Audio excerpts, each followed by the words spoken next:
So forgive us, folks. Forgive us. Maybe we're a little exuberant this evening. Let me see if I can help it from. Let me see if I can help it from my end. Is that good, folks? Is that good? We were just doing the greetings. We were just saying good night and welcome to all of you. We were just telling you to be going to have a guest who's going to be dropping by, and we're looking forward to that. And it's good seeing all of you on the live. I was calling Claire's name. I was calling Orwin Dawn. I was calling Faye. I was calling, all the other folks who joined us early, Joylyn and Sonia Massey Cobb and Penelope Hudson. And it's always something, folks. Welcome. How are you folks doing this evening? Happy to have you all here with us. Let us know if you're hearing us loud and clear now. Loud and clear. That's what the folks said. Loud and clear. Well, we're grateful. Abida, we see you there. Patricia Kitsoon, how are you guys doing? Evelina Whitaker, how are you? Erwin John, Lachman Aziz, Jamal Aziz. Good to have you all on the live tonight. Tessa Griffith, great to have Tessa on the live tonight, folks. Pace and power, power and pace. Happy to have all of you here with us. Yep, it's a privilege. It's a privilege. Nothing short of a privilege. So share the live, folks.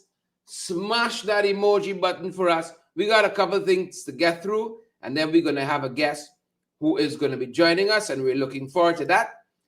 So don't go no place.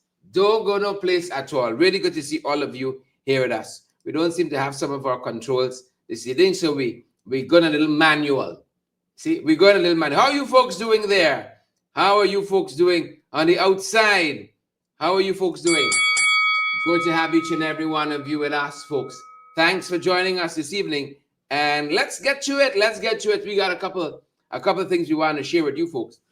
A couple. Here's where we started. Here is where we started tonight, folks. You know, they got all kinds of people out there. You see some people in jacket and tie, but you don't know. Well, you don't know. But on the other side of that, you know, there's a presumption of innocence. Until they're telling us that a customs officer has been charged with indecent exposure. This is Jamal Ford. He's a 36-year-old customs officer from the East Bank. And he appeared in court today facing charges of exposing his genitals to a police constable, resisting arrest, and disorderly behavior. You know, many years ago, friends, many years ago, if you had a work at customs and excise, you know you were somebody. You were somebody. He was a teacher, policeman, a fireman. In some other countries, it's still the same. Those people are very respectable. You see, if you get a policeman work in Trinidad, you set, you know. You get a policeman work in Antigua, you set. You don't got it. It's yours to lose. You got to go. Look at a fella here. Get caught up in nonsense, in wrongdoing. Resisting arrest, exposing his genitals, disorderly behavior. They're telling us the alleged incident occurred a month or two ago, leading to his arrest at Sparandam. He has pleaded not guilty on all charges, and he was granted a total of $160,000 bail. And this matter is being heard before Magistrate Abigail Gibbs at the Sparandam Magistrates Court, and has been adjourned to December 12th. Don't expose your genitals to people who don't want to see your genitals exposed. Don't do it. So one of the things we're following this evening, folks, one of the things we follow. I did say I have a guest who is dropping by. I'm very excited to get to where he is. The person is, don't let me give it away just yet. And they're telling us, apparently, we got an escape in our hands, a shooting suspect, escape police custody. You know, for the right price, you even have an escape. You could be an inmate in Camp Street. Lose it now. You could go home for Christmas and come back. And all of that. If everything is everything. If everything, you go home and come back in January. Small thing. And that's what they're telling us happened to this fellow here. This is Mr. Carlton Cortland Jones. Disgusting and plenty names. The more name they get, the more disgusting. Carlton Cortland Jones. They're telling us he was shot during a confrontation with the police and he's escaped lawful custody just 2 days after this incident. And the police headquarters in Valerie has issued a wanted bulletin for him today, confirming that Jones fled custody on Wednesday.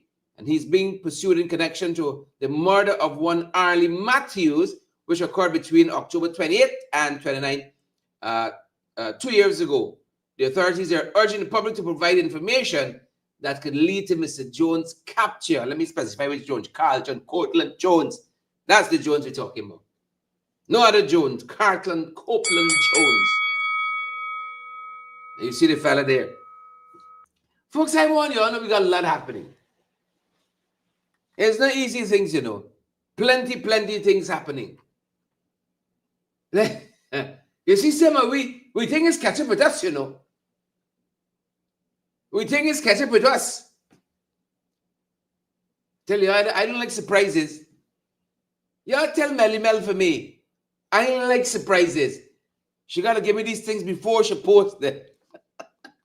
Tell Melly Mel, call me. Here, Jack, you drink expired drink at the Marriott. I hear they give you expired drink by the Marriott. He ain't got nothing to worry about, though. He ain't got nothing to worry about. His only good is that young. He ain't gonna live to see what 150. His only good is that young. But that's what Kaitro News reported today, that they give you expired drink at the Marriott. At the Marriott. I'll say it with some little finesse. And he's been complaining. You see, when the thing hit you, it's when the shoe on your foot, then you know where the roof leaking. You hear the confusing metaphor? It's only, it's all that's not your friend. Drunken, drink, driving, drinking, driving, drunken, driving. Instead of give you expired drink at the Marriott. It was a mistake. Nobody want to do nothing. Again, it's good as that young. Oh, it's good. Right? Is it good? But we don't wish ill will on nobody. You all know that by now. We don't wish ill will on nobody. These are some of the things happening out there. Why are you giving the man expired drink there to marry? The man give you a whole hotel. They can't sell. Why are you giving the man expired drink at the Marriott? He surprised you all know you're surprising he. When Melly Mel putting out your thing, I do not like surprises. Folks, yesterday, like so much that happening. We didn't get to cover everything. So much. So we there. Last evening after the National Assembly, Modi come, Modi gone, like carry come, carry gone. I said I can box through Facebook. Hey, remember the day when Jack the bus, the basement and family run out? That's how I surprised. I got you face. I said, what? You see, I'm always consumed. Ask my guest this. But the things I don't know. That always. You see people operate in a certain way. You know phone calls going through. When the sun go down, you know. Huh? You don't know what's going on when the sun goes down and da da da da da do. You don't. you don't know. I started reading this thing, folks. I don't want to quote verbatim, but Anil given ammunition. You see this thing called politics? If you want a friend in politics, buy a dog. Buy a dog if you want a friend. Y'all think it's only we got problems? Y'all think it's only we on this side got with problems? I know a lot of people got problems. A lot of parties got problems. Like Anug and TCM and LRP and the RIP. A lot of them got problems. Some of us, you know, we got to learn how to deal with these things behind closed doors like Anil. We got to learn to deal with them. Right? So tell Mel, do not surprise me. She got to send us these things beforehand. Beforehand. That's what she got to do. I like surprises. So a lot of things got revealed there. Next week we can touch on some of them. Let us have an opportunity to consult with our lawyers. Please and thank you. And then we're going to pronounce on some of them. This fella here, Ganesh Mahipal. You see, I've been close to the Indian Prime Minister over the last few days. So a little accent rubbing off. Ganesh Mahipal. Well, he had some questions for Claudette today. I see Claudette feeble. My God, you got to know when to go. You have to know when to go. I read a book on Winston Churchill a couple of years ago. That's one of the things the author said. He didn't know when to go. He stayed past his best by date. Churchill stayed on too long and people started disrespecting him. The chairman of GECOM should be in command of that thing there, man. Should be in command. She wasn't in command of nothing. She wasn't in command. I see a woman pass her best by date. But I know the PNC had a press conference today. I know that. And some questions got asked. You know, Ganesh Mahipal, who is the shadow for local government and regional development, Ganesh asked a couple of questions, right?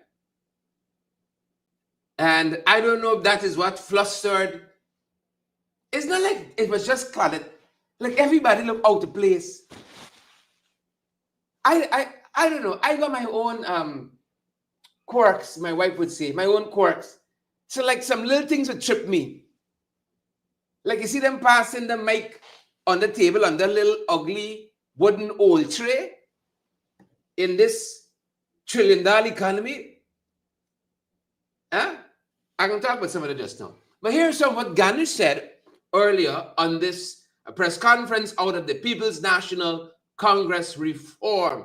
Today, folks. Yep, take a look, take a listen. Questions for the GECOM chairperson, Claudette Singh. We are informed that GECOM chairperson Claudette Singh will be hosting a press conference this afternoon. The infrequency of such an event testifies to the low energy, the low interest, and the low competence of the GECOM chair in fulfilling her obligations to the Guyanese people of conducting elections that are free, efficient, and credible. Justice Singh has shown little care for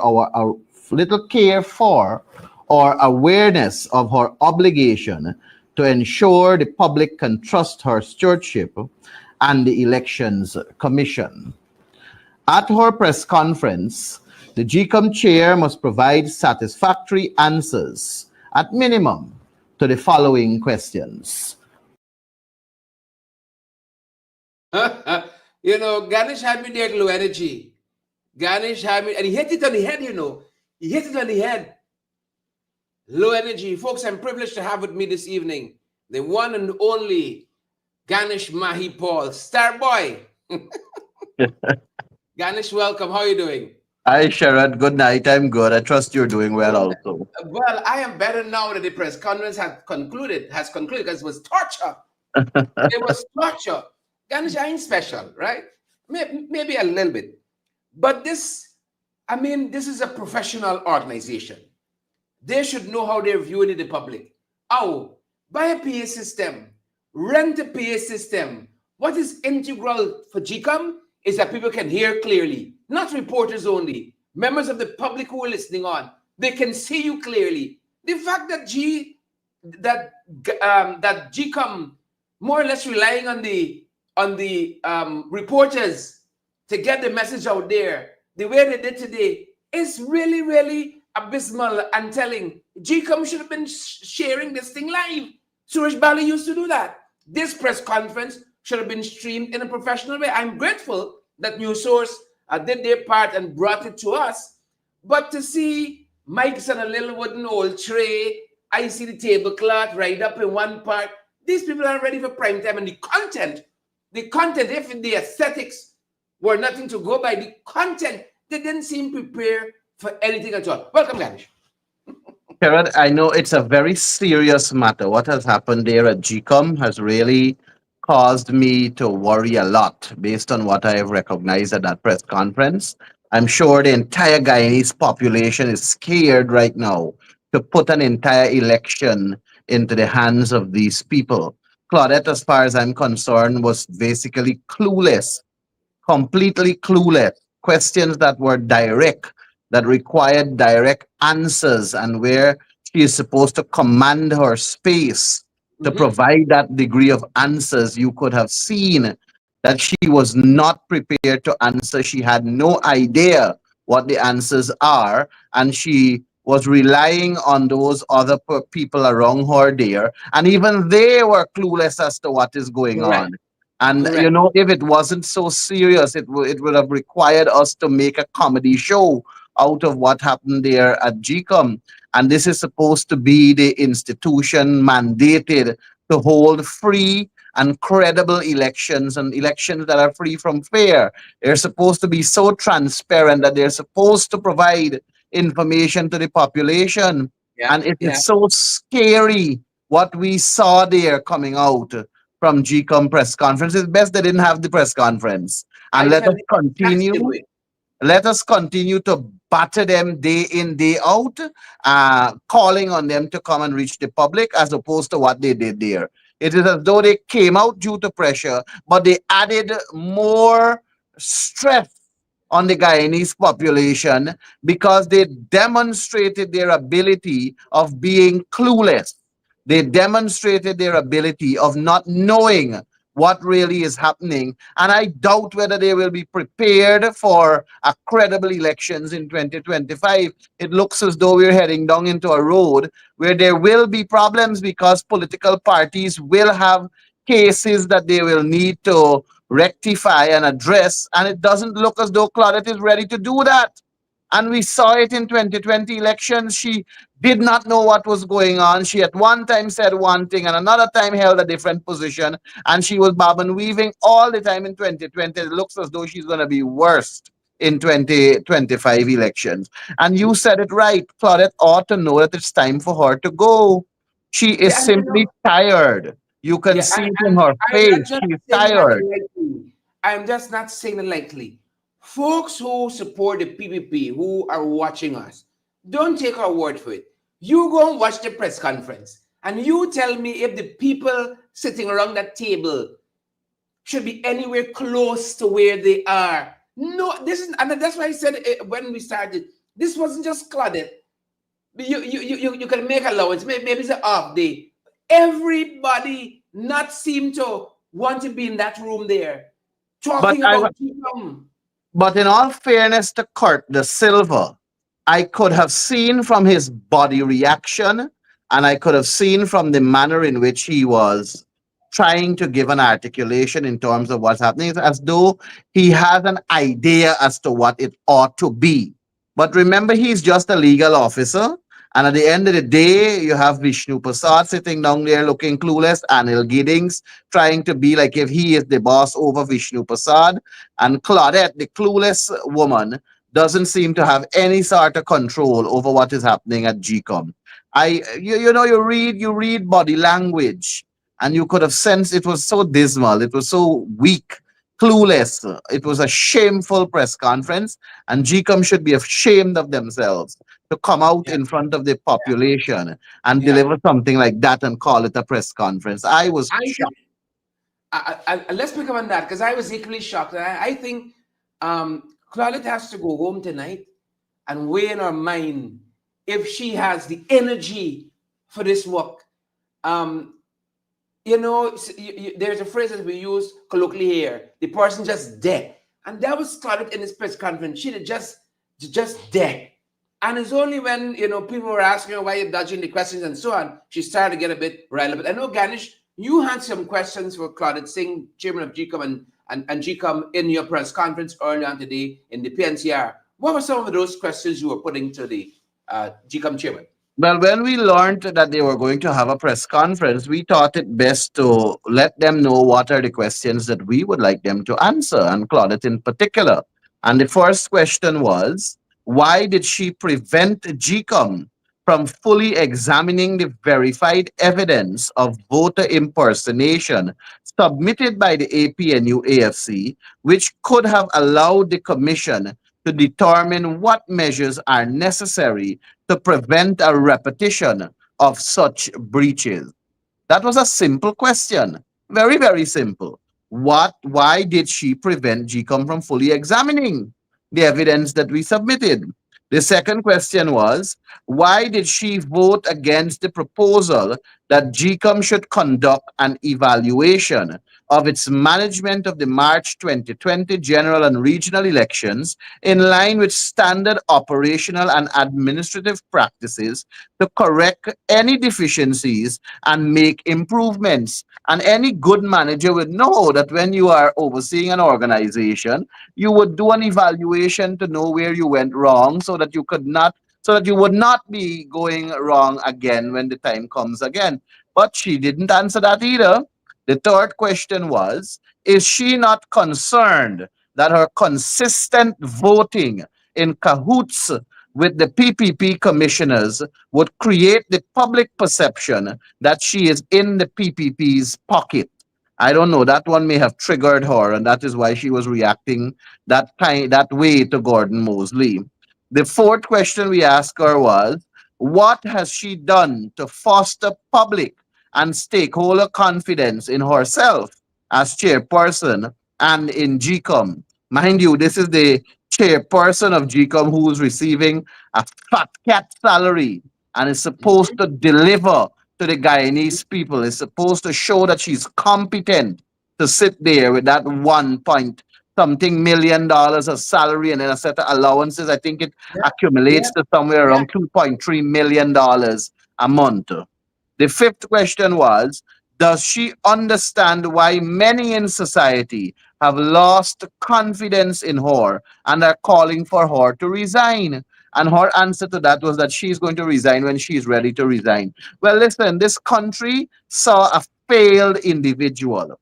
Now, Sharon, let's not mix matters here. Claudette had her days when she was a star. She had Yeah. her days when she was sitting on the bench. She was administering she was dealing with cases at the judiciary level. She ruled on matters. She made pronouncement. She was of a high standing. She was at a level where respect was something that you had to give her. But look at how she's ending her career. Look at how she is at her latter stage in her public life. Look at what she has gone to. And she should know that, you know what, instead of making it worse, let me just give it a quit.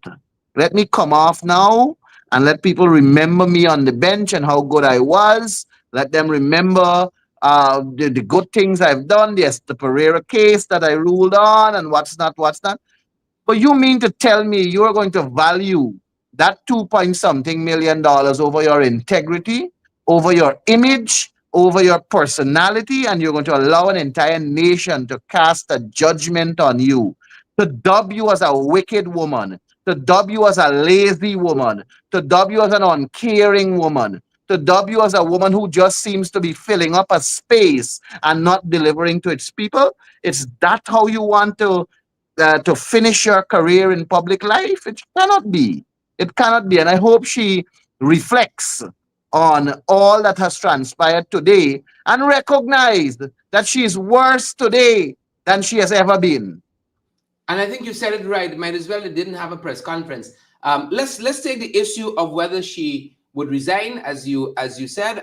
That did come up as part of the press conference. Folks, take a look. Madam Chair, there's a protest outside of your office every Tuesday. Yeah. A part of added to that accusation against you is for you to resign and leave. How do you respond to those accusations?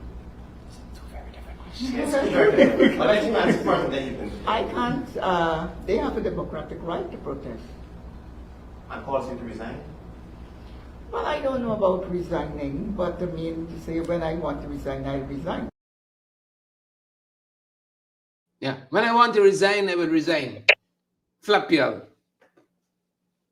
Yeah. I guess, Sherrod, we would have to intensify our call and perhaps think outside the box to do some things that may give us the result we're looking for, because we cannot, as a country, have somebody like that who's clueless, somebody who seems to not care, somebody who is completely oblivious to her roles and responsibilities, and somebody who just don't have command of the Guyana Elections Commission. We cannot allow a person like that to administer elections in this country. So Yeah. perhaps Yeah. given that answer that she proffered, the consequences of that she will have to face in the coming days. I would say that much at this point in time.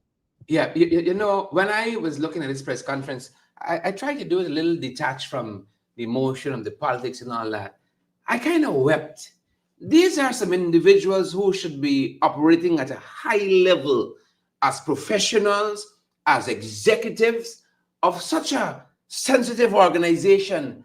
And you're right in a way. Perhaps, Kurt, to the exception, the PRO was just moderating the exercise. She wasn't answering questions.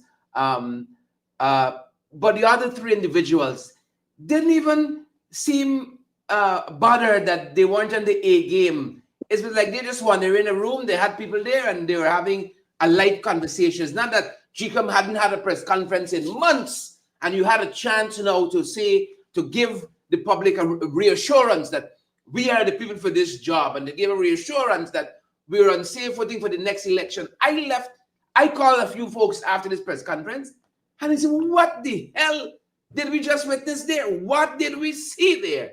On the note of her voting with the PPP, this was her response to that. Came up in the press conference. There is an accusation that I'm always voting with the PPP. I make my own decision. Now, concerning, now let me deal first with the persons. I voted in the commission. The fact is, let me just say, there are three commissioners on each side. I have the casting vote. That is what I have from the legislation. So what do I do when they're tied? I have to cast a vote. I make up my own decisions. It's not that I'm voting with the PPP. But Sharon, the intention of the chair, when the crafters of the legislation brought GECOM to life, and when it was agreed to have 3 on the opposition and 3 on government, the chair was intended to be that person to find the common grounds, because you have the 3 on the opposition with 1 position, the 3 on the government with another position. The intention of the chair, the reason why we're paying her that amount of money, the reason why we have put her in that position, the reason why she is there, is not to take a side necessarily, or immediately, is not to take a side immediately. It is for you to try to find the most sensible manner in which the position can be met. If the opposition has a position, and the government has another position, there is supposed to be a compromise. That is the first part that you're supposed to function as. And if there can't be a compromise, and if there is no give or take, then I can understand you taking a position. But you don't seem to understand directly what is it that you're not supposed to be making enemies. You're supposed to be bringing a commission to function in one uniform way. You're supposed to be functioning as the chair that holds a commission, and at least try your utmost to get consensus decisions. Try your utmost to ensure that you arrive at decisions that can balance the scale. That is what you're supposed to do. Suraj Bali, as bad as he was, tried his best to do something like that. There are so many other commissioners, chairpersons that held that position. And this is perhaps the worst we have. She is perhaps the worst we have. Yeah. Ganesh, viewers watching us, the issue of the 47 ballot boxes on the East Coast came up, and this was raised by journalist Dennis Chabral. And it's astounding the kind of response that you had from a GECOM chairman 4 years after the fact. Take a listen to this, the exchange between Demar Wave's producer, editor-in-chief, as it were, Dennis Chabral, raised this issue of the 47 ballot boxes. It wasn't 47 documents, but 47 ballot boxes without a series of documentations in them. The matter was raised today. Take a listen. Why hasn't there been any internal or administrative investigation, if you will, about the missing statutory documents as they allege in the 2020 elections and all the documents? The 47 documents? Yes. Oh, yes, let me address that. Now, the 47 documents, Chief, well, I'm going to ask you what are the documents going to be going there for the sleep. Now, we would not have known about that until there was the recount. That's the only time when you would have gone into those boxes. So during the recount, Mr. Anil Giddings reported to me that there were these boxes came in from East Coast, and there were no documents in them. I told him to hold the tabulation, and I called a meeting of the commissioners because they were all there, and I called the then chief election officer, Mr. Lowenfield. Mr. Lowenfield said he knew where the documents were and he was going to get them. I said, where? He said, in Caldigen, they were in a bag. The next morning, Mr. Lowenfield came back and he said he could not find the documents. They were not there. I said, okay. And then the commission went on to discuss it. And Mr. Alexander, I remember, joined me and said that he doesn't believe in disenfranchisement. Now, I go back to Esther Pereira. Those people voted and they left and they went home. Who was responsible for putting those documents in the box and who locked the box? GECOM staff, and they were the person who were responsible. If I may, Madam Chair, yes. In recognition of that, I think we would have ensured that we look into our training methodologies to bolster it in that regard, whether it is at the level of management, returning officers, supernumerary returning officers, and so forth, all the way down to polling the management staff, presiding officers, etc. So this is very much something that we will reinforce in processing this time around. How the box is to be packed and what is to go in and what not. What does the law say about putting things in the box?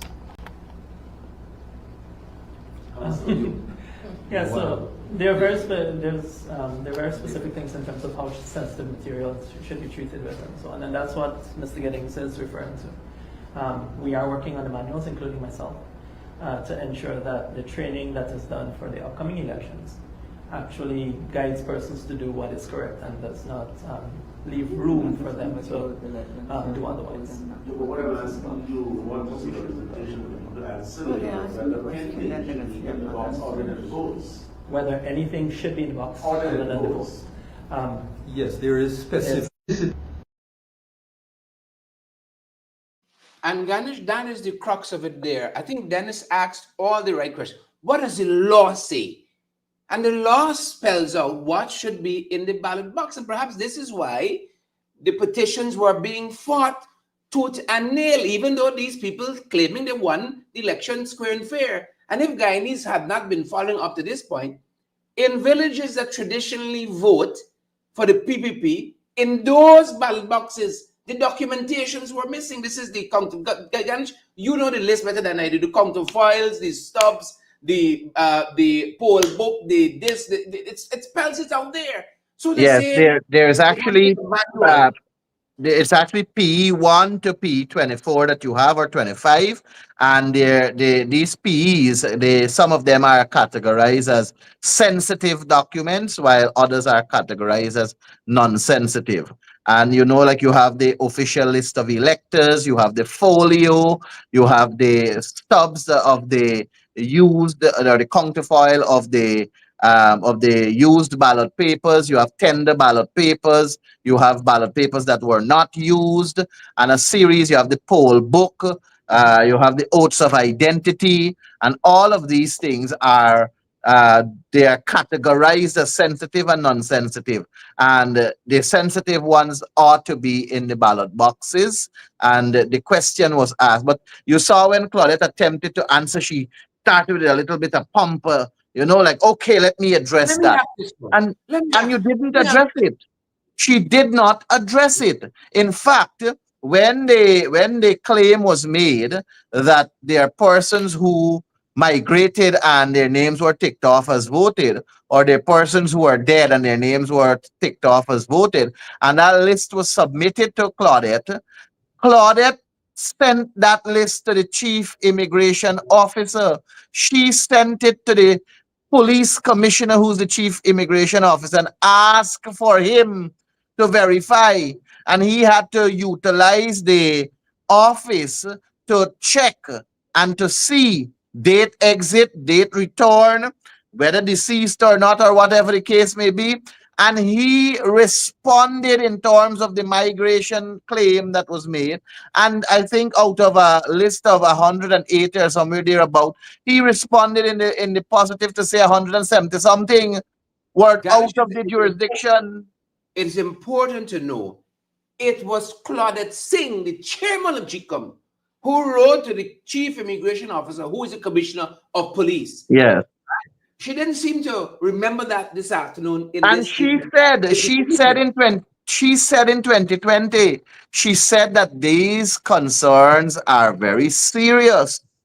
Yeah. And these concerns ought to Yeah. be looked at. She made that comment and claimed that it is very serious. So I don't understand why she's pulling out from it now. Well, I shouldn't say I don't understand, because Listen. I'm clearly seeing the actions she's taking and the direction she's moving. I'm clearly seeing that she is an emotional woman and she operates on emotions. I'm clearly seeing that it's as though she is of the opinion that, okay, you want to talk bad about me, I'm going to show you what I'm going to do. And I'm going to do the wrong thing and cause you to get more mad with me. That's how I see her operating. Well, for the members of the public who may have missed the press conference, listen to that very bit about these persons who would have been overseas and voted. There's a new spin now being put in it by the chairman of the Ghana Elections Commission. So what extent are you concerned by the chair, the police immigration department, that found out that several persons were lost in Guyana on the day of the 2020 elections, as far as that is concerned? Can I say something to you now about that? And this is the way I treat with that. What the police, what the chief immigration officer has said, that is not evidence. You can say anything. Of course, he gave some names. Now, they had given me, he's the chief immigration officer, and suppose he had given me like 8,000 names or whatever like that. Of course, that would have taken up the number of persons who would have voted. Now, so what should have happened is this. We expect those things to be raised on an election petition. Now, during the election petition, it is, of course, who would have been the witnesses? The very immigration officer who would have admitted those people, and of course, they have to get their ED cards, the entry and departure cards. That's the way you will prove that. And there was no election petition, it went overboard. If Claudette knew all of this, why did she write to him? If she knew all of this, why did she write to him? And how can you say that that is not evidence? Is the evidence you asked for? Who had to give you the evidence? Who had to produce the evidence? Not the chief immigration officer. This lady, I'm telling you, this lady is bringing her own years. She wrote to him. She's bringing her, Sherrod, she's bringing her own years that she spent on the bench into question. She's bringing her own reputation into question.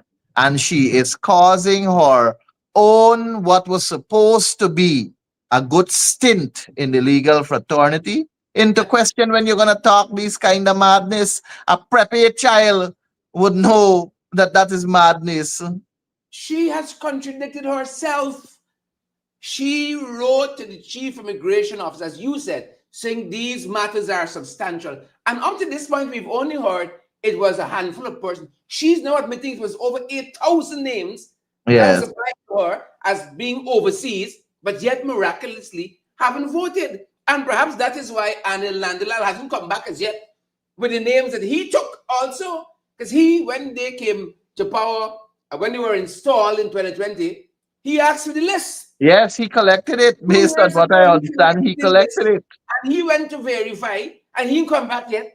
And she's now putting another twist. She's telling us she wrote in her own deliberate judgment to the chief immigration officer saying these are serious matters. Help us out here. Tell us if this list is true and accurate. He gave her 8,000 names. And then she turned back and said, there's no evidence. This thing really need to go for an election petition. What madness is this? Gosh, make it make sense. You know, I wanted to talk another thing too concerning this same registration, because this is an important aspect of it too. You know, JACDEO is saying that they have no control over the registration and that GECOM does the registration, and that GECOM has the responsibility of producing the official list of electors. And once you're on the official list of electors, you are entitled to vote. Our contention has to do with the fact that the government, this installed regime, JACDEO and his friends, they have changed the rules and the laws governing how one acquires a birth certificate and a passport. Because in order for you to go to GECOM to register, you have to get a birth certificate or a passport. Under the old way, getting a birth certificate for someone who did not have one and perhaps lived in a community, they had to produce their immunization card to show that they visited this health center, they get vaccine, or the school report card to show they spent the 5 years in school, and a whole host of legitimate documents with a robust manner in verifying that you're really and truly entitled to this birth certificate. The PPP now changed that, and they have now as the rule that any prominent member of society or a tushao or anybody of high standing can simply write a letter and say, listen, oh, you Sherrod, you need a birth paper? Okay, here's a letter. Yes, please grant Sherrod Duncan a birth certificate. He has been in my community and lived there from age 7 to 25. That's what I know of. So you're entitled to one. That's stupidity. But, well, it's stupidity to sensible people, but it's political maneuvering that the PPP is using so that a lot of people can now acquire a birth certificate through that simple means. And then when they get it, they go to GECOM to register. And that is where the problem is. The problem is at the stage where acquiring a birth certificate and acquiring a passport has become so easy in this country that there is where the rigging of elections 2025 has Yeah. begun.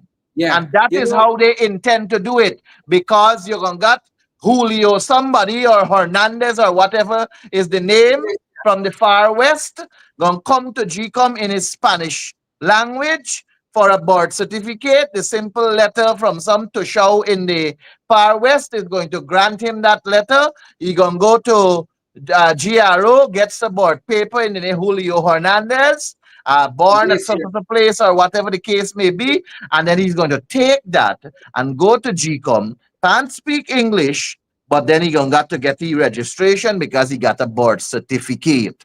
There yeah, is where the rigging has begun. And that yeah, is something that we have brought to the international community knowledge. We have detailed and shown how is it that this rigging is going to take place, because many times they only see the duck at the top of the water moving calmly, but they don't see how fast the foot paddling at the bottom yeah. and the storm that it makes at the bottom. They don't see that oftentimes. So that's why we had to bring it to their attention. And another issue also has to do with this whole Commonwealth people. People, Well, Ganesh, let me set that up for you because that was one of the most stunning moments this afternoon that caused me to say we're in trouble. I thought the We, Asha Kisoon one was stunning. For we, me, that we, one was stunning. that one too. That one too. So let's take a look at what they said about the Commonwealth issue about whether people who are resident in Guyana who are Commonwealth citizens and who can vote in our elections. I saw people in the comments saying in any other country you gotta wait 5 years to vote. In another man country, why here is 1 year? Folks, take a look in case you missed it. Just one clarification in relation to citizens of Commonwealth countries.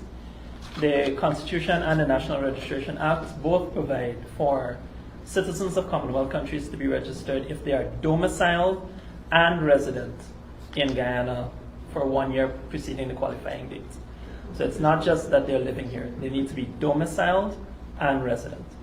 And if you would like me to explain that further. I hear you on the registration for citizens of Commonwealth countries, and you said resident or domicile. Not or And domicile. Is that the practice of GECOM though? Because your advertisements are there, it doesn't say resident or domicile, because I believe the representation of the People's Act, the amendment states that you must be resident or domicile. The National Registration Act, not the amendments actually, the original National Registration Act says that you need to be domiciled and resident. But is that the practice of GECOM?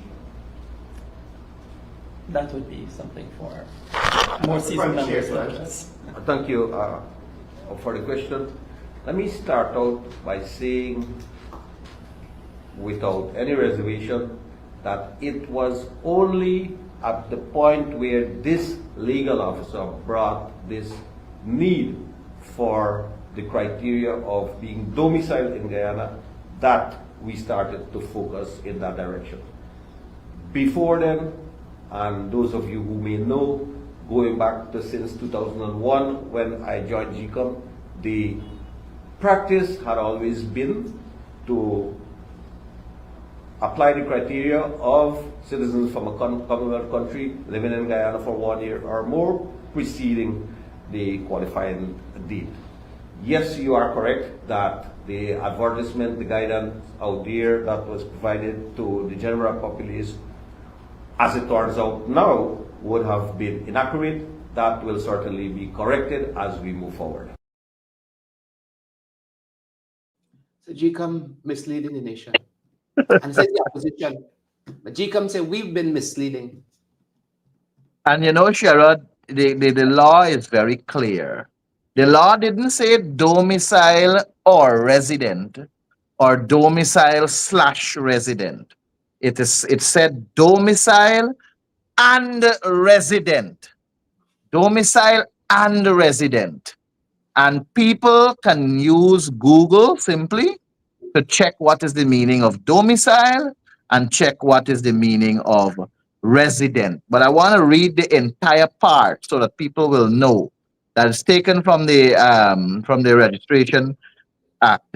It says, is a Commonwealth citizen who is not a citizen of Guyana and who is domiciled and resident in Guyana and has been so resident for a period of 1 year.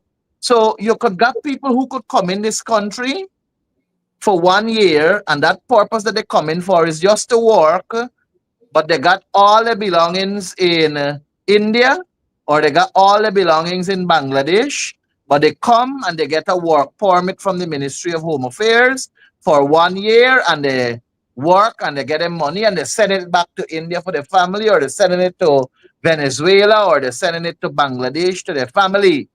But they're only renting a place, they're doing the little job, and they're getting the little money.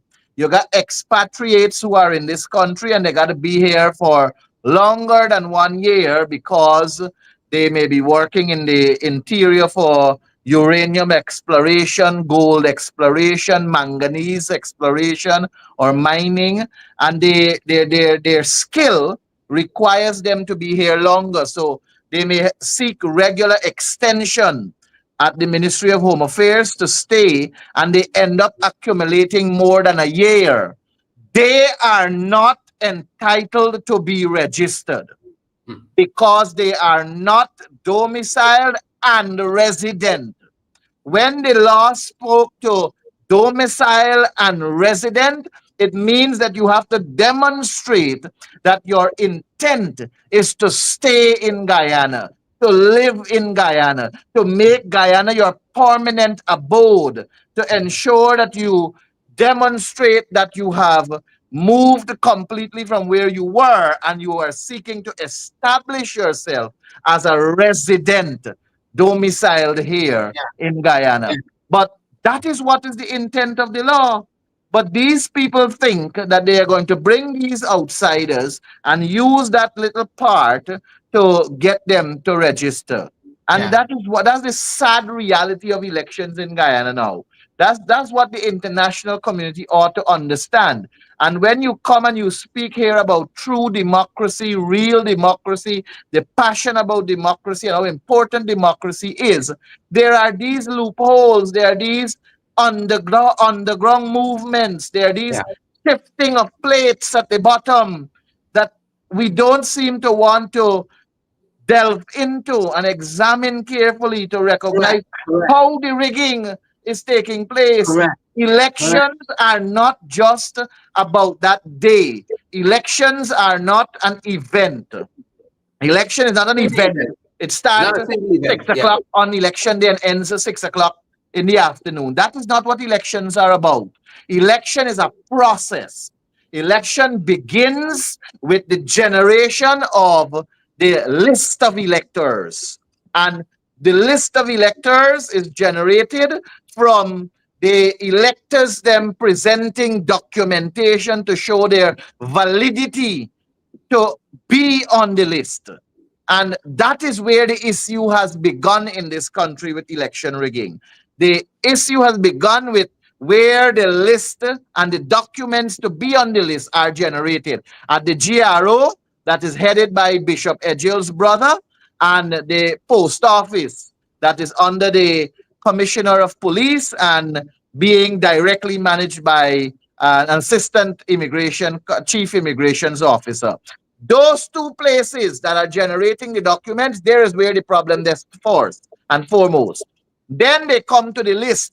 When they get on the list now, you got a list with 718,000 people. Guyana barely got 800,000 or thereabout people, but we got a list of electors of 718,000. Nobody seems to have a problem with that. They're talking about 750. They're talking about constitutional measures and that are needed to make the opposition is prepared to participate in any move to clean the damn list. The Yeah. opposition is prepared to participate in anything that would guarantee our people legitimate elections, credible elections, elections void of any speculations, elections that can guarantee us the real will of the people. We are But that prepared to participate in anything to ensure that. absolutely right. Let me shoot a couple of other things at you before the hour eclipse. On that note of being ready to participate in moving the process forward, I was astounded that 4 years later, after the candidate election, the PPP claimed 2020 was, and the deluge of recommendations from all of those foreign missions, we didn't seem to have done much. We didn't seem to have done much. Take a look at some of what they said in this regard in the press conference today out of GECOM. Since the 2020 elections, how many of the election observers' recommendations have you implemented and has the Commission discussed? Well, of course, we are now, as you know, only recently a constitutional reform body was formed, so there were no constitutional amendments. So we're waiting on that to do constitution, but we did the laws, the RPA and our. So true.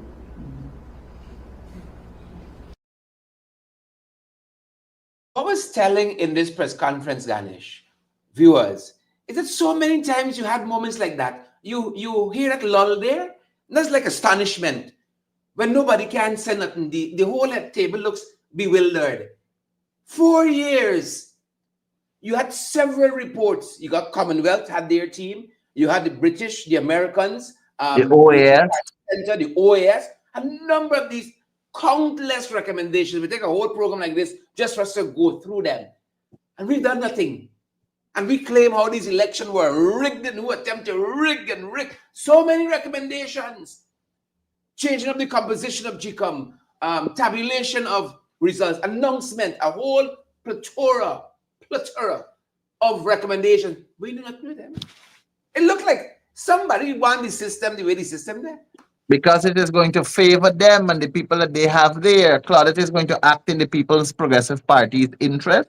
Clifton Hicken, who seems to believe that he is the chief Santa Claus in the Guyana police force, is going to act in their interest also. And everybody Sherrod, I think the people of Guyana, they really have to decide what they want for their children and their grandchildren. They really got to decide what they want. They have to know whether they are going to sit down and take this kind of bullying, whether they're going to sit down and take this kind of harassment, and whether they're going to sit down and take this kind of cuff to face, basically. Because this is basically me sitting down and watching somebody beat up myself and doing nothing about it.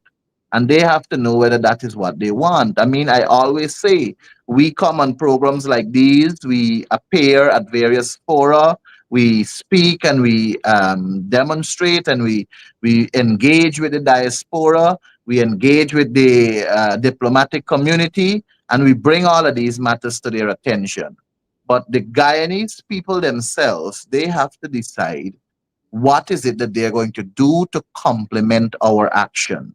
Yeah. They have to Whether they decide want a whether low they're energy, going to. whether they want a low energy Claudette or they Yes, want they have to decide if they want a country where the PPP is going to continue to only facilitate their friends, families, and favorites, and then dash some crumbs to us, the $100,000, which we didn't get to speak about in terms of the documentation about taking the people's picture and scanning their ID card and so on. All we had to do as members of parliament was to text or via email a message to the deputy clerk with our ID number. Nothing else we had to do. We had to write down. So if my ID number is 123-979-506, that's all I have to put in a message and send to the deputy clerk and say, Ganesh, my Paul. And they want the population got to take a picture. I believe that they are doing this picture thing for their own political work at Freedom House. They are going to have all of these people pictures, and then they're going to do their own internal jiggery poggery and assessment and what's not, and want to decide who's PPP and who's PNC. And from this whole operation that they got going on there right now, they're going to try to decipher who this body belong to, who that body belong to, so they can get an estimate or an assessment of what 2025 elections will look like. So they're going to know whether it's going to be a one-seat minority or a one-seat majority, or if it's going to be a two-seat, or what they got to do now to get it two-seat and the three-seat. How much body they're going to go pay and bribe, or how much type of corruption they're going to engage in, how much money they're going to invest into this election. I think that is what they're using those information for. I think they're using it to because listen, if they take out your picture, Sherrod, and you live at Kitty Roundabout, they got somebody at Kitty Roundabout as a PPP activist that they're going to send the picture to ask who's this person, where you think this person voting, how this person has been operating in the community. You know, and if it's in Wakenham, they're going to take out somebody picture there. They're going to ask the hot dog man to verify who this person is. Who's this person? Tell Or people don't this get a person. cash grant. Yes, and this person, why you tell me this person vote PNC or this person does vote PPP? That kind of analysis, I think they are going down the road with this whole operation about taking out people's picture when they're registering them for no other purpose but to do that kind of assessment. And the other thing, I don't know if your time permit, but I don't think we should let Asha Kisoon go, eh? No. I was about to signal that. Before we head on, as you're on pictures, let's talk about biometrics, and then we end the program on the Asha Kisoon notes, because that was one of the telling moments in this press conference today by GECOM. As I said, as Ganji's on pictures, biometrics came up in the press conference today by GECOM, the Ghana Elections Commission. This is what the chairman of GECOM had to say about biometrics and where it's going. I cannot speak more about biometrics because, as I said before, it's still before the commission.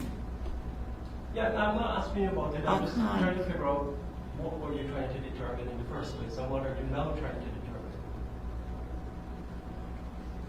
It's a study that you're seeking to If I'm going to tell you that now, I will have to go into it, and I cannot go into it. They have not discussed it.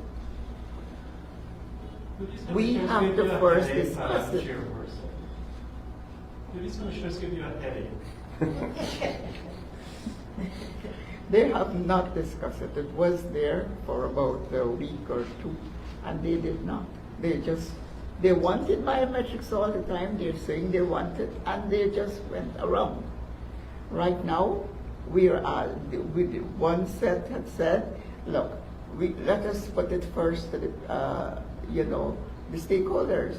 But we said, no, we must have a position. Let us discuss it here.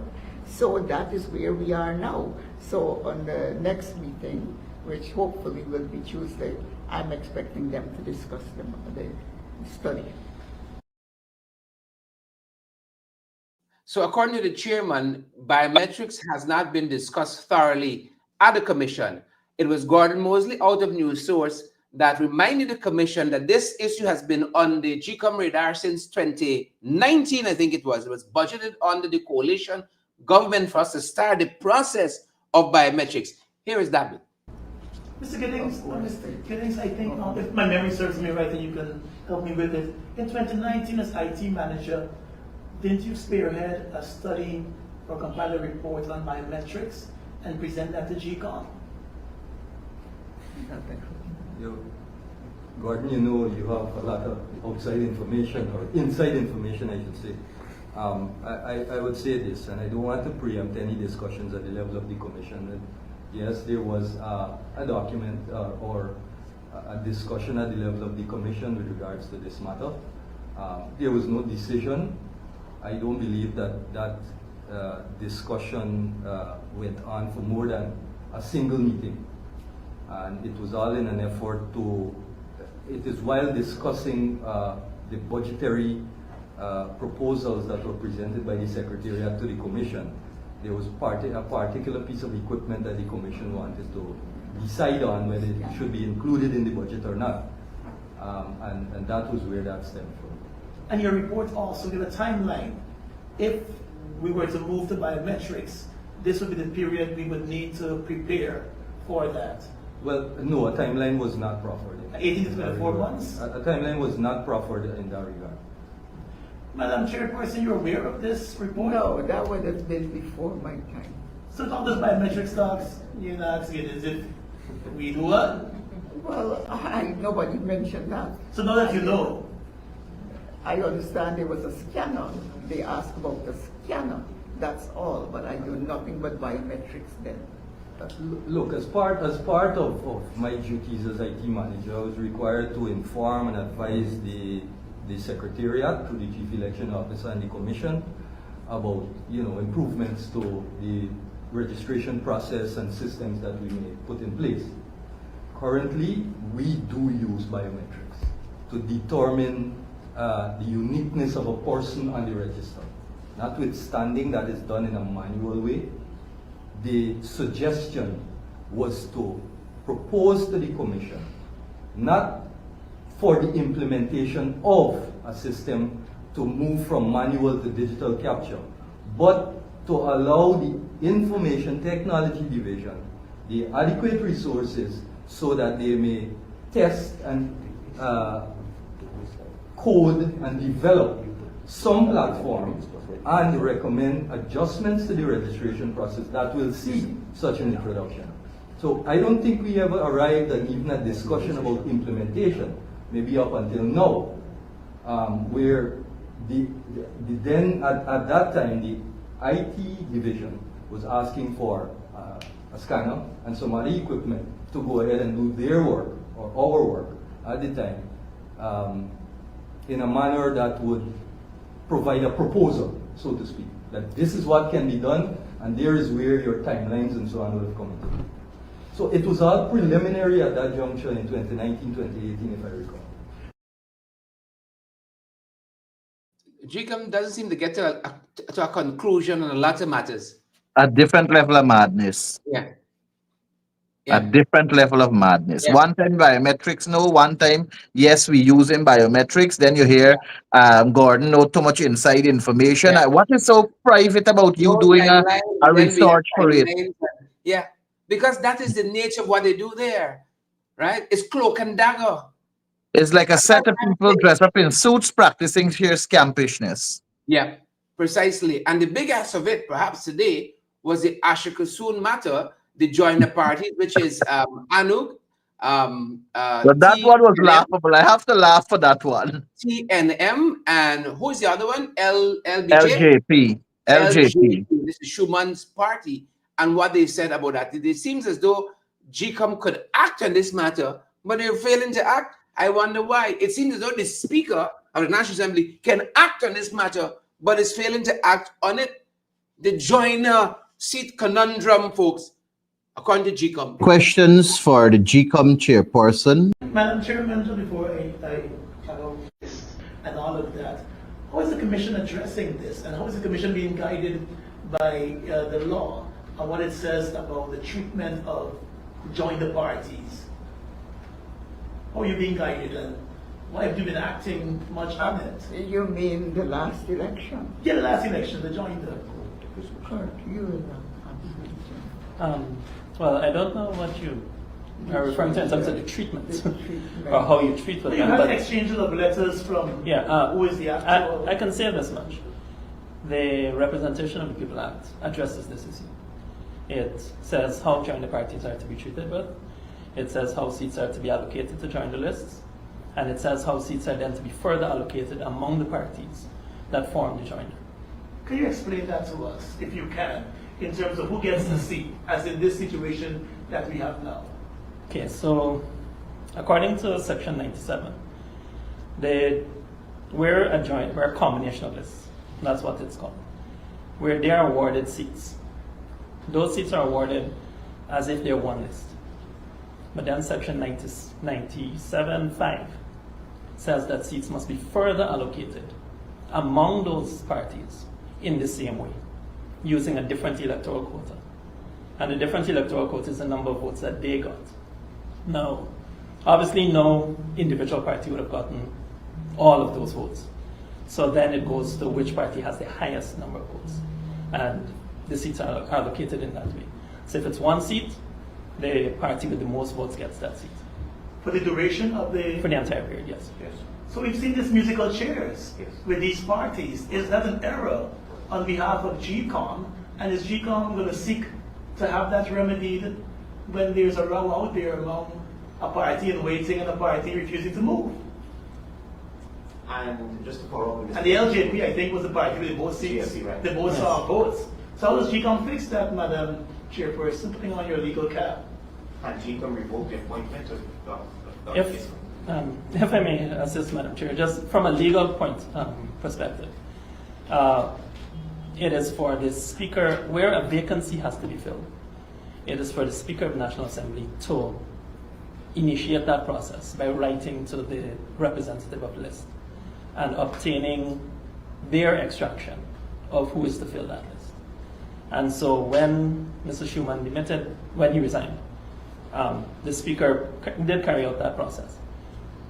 That what followed was, I can't presume to know what was in the minds of those of the persons, but the list that name needed to come from was the LJP list. But did GECOM bring that to the attention, or attempt to bring it to the attention of the Speaker that there may have been an error here and this ought to be fixed? Has the Commission discussed this at all? GECOM is in a position to revoke the certificate of appointment with Dr. Kisum, correct? So why we doing it? If JLP is supposed to get a seat, her certificate of appointments could be revoked. Make way for the correct party to join seat. I can say this, Madam Chair, if I may. This matter, I mean, I know you have questions. I don't think you will get the answers here and now, because this matter is actually on the agenda of the Commission, and I know Madam Chair will not want to proffer any opinion at this point. It would be premature. It is a matter on the agenda. But legal opinion was proffered to the Commission. That's correct. And the Commission needs to discuss it and decide as a collective as to the way forward. Whether they interact with the Speaker of the National Assembly, or if they need to wait on some correspondence from the National Assembly or otherwise, that is before the Commission, and I know it's on the agenda. Again, Sherrod, hold up. You pay attention to how Anil Giddings, perhaps this is the third or fourth time, he's just swooping to put that defense mechanism up. And then because he knows the chairperson. It's so clueless. And look at the body language. The body language alone says that they are absolutely clueless. What is happening? But listen, and Travis Chase is perfectly correct. Our certificate of an elected member is signed by the GECOM CEO. The GECOM CEO issues that certificate of an elected member. So Asha Kissoon got her certificate as an elected member from GECOM. So GECOM can rightly revoke that certificate. Rather can say the election petition. Exactly. But listen, this is the same GECOM. You see, you gotta go. I don't know, like GECOM has always been clueless. This is the same GECOM in 2006 when they took an entire seat that had belonged to the AFC and they gave it to Sam Hines. And Sam Hines sat from 2006 to 2011 as Prime Minister of this country in a seat that he should not have been in. In 2011, you remember Gokul Budu was trying to do Jumbi mathematics. The PPP did not get the majority of votes, but they wanted to give them the majority of seats. It was Vincent Alexander who had to pay keen attention to that announcement from that Jumbi mathematics to ensure that it reflected that the opposition, combined APNU and AFC, they have the majority seats, even though Ramatar became president. In 2020, we did the national recount and we saw what rigging was like. We saw firsthand who are the real thieves. We saw who are the people who benefited from mass election rigging. And we have gotten for the first time the opportunity to dig into those boxes and do a forensic audit. And we saw the level of anomalies, abnormalities, and irregularities in every election. And here again, we are seeing another case where they have somebody squatting there. And basically what GECOM has confirmed to us is that Asha Kissoon is the chief squatter in Guyana. Yeah, and they know it and they are not prepared to do anything about it. They are equally complicit. And I wonder, Guyanese, as we head into the weekend, when you look at these people, you listen to them, their responses, their body language, as you said, Ganesh, when we started, low energy.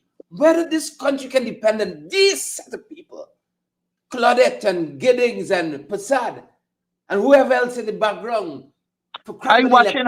I watching how Giddings is deputy CEO, and the CEO himself is not jumping to defend Claudia. The CEO himself is not saying that I know that this matter is on the agenda for the commissioner, and I know that the chair will not want to speak on it. Giddings running, Giddings like he and Claudia got something going on.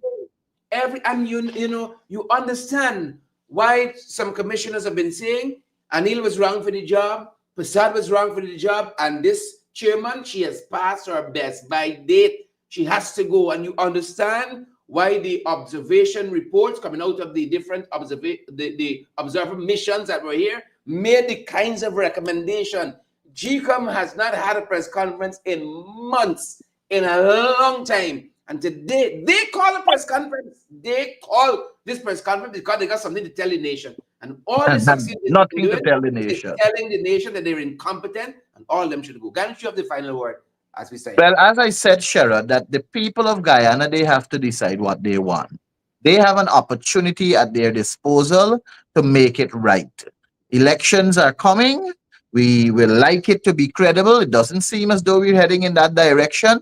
But the people of Guyana, they have a mandate. They have a responsibility, and they have to decide what is it that they want. I know what I want, and I'm fighting feverishly for what I want. I want a better Guyana. I want a Guyana that can progress for my child. I want to see a country that I can sit back in my old days and smile and say, you know, I made my contribution and I'm happy that this is where we are. I want a Guyana where my offspring and my grandchildren, great grands, and so on can have a quality education, a quality healthcare system. I want to see a booming agriculture sector. I want to see mega infrastructure work that is done with good engineers and building, and so that you don't have to go and renovate and then cap back. And I want to see proper work. I want to see a good Guyana. I want to see a Guyana that can benefit myself now and the future.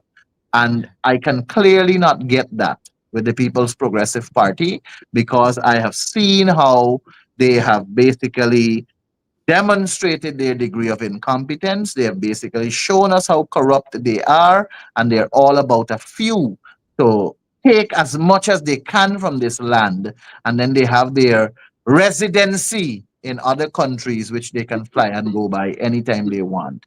That's not what I want. I want a better Guyana, and for me to get that, it simply means that the People's Progressive Party got to go. They got to go. All right, that's the last word. Thanks for joining us, folks. MP Ganesh Mai, Paul Shadow, Minister for Local Government and Regional Development. Thank you so much for coming by this evening and helping us. Thank you for having me. Thank you for having me. Conference. Thank you so much. Thank you. All right, folks, that's our time. That's our program. Have a fantastic weekend. I see Fenella and Beatrice and Sabatrizal and Ray and Marcia. I see Israel and Lily and Karen. Savage! Tish.